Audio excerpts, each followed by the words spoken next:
difficulties of being in politics is the unfortunate necessity of always being surrounded by politicians.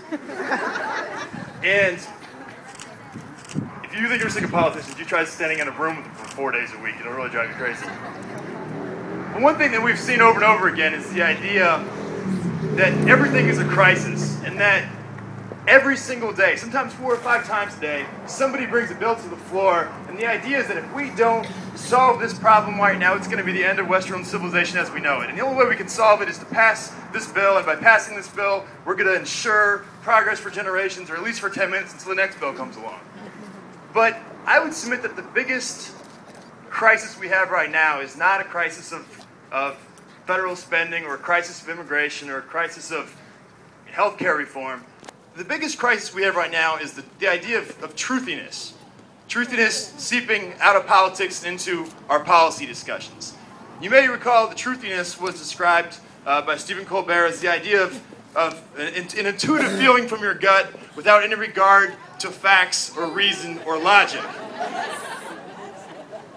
And this is becoming a problem because truthiness is the idea that saying something often and loudly somehow affects the science behind whether it actually occurs or not. Truthiness is the idea that I can take 3 or 4 issues, and if an issue is complicated and I don't understand it or I don't like dealing with it, I can use one of those 3 or 4 things to somehow get my message across. Truthiness is the idea that a soundbite can sum up everything, and it's a dangerous way to run government. The truth is that women who are pregnant don't just need information, they need medically accurate information.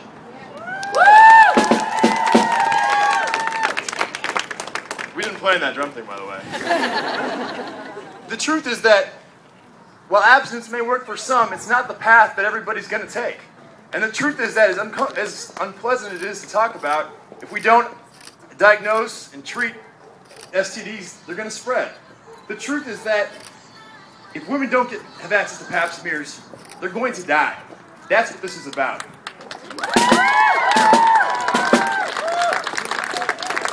Thank you very much for coming out and doing the hard work of democracy today, just speaking for people who can't speak for themselves, who are either unable or unwilling or scared.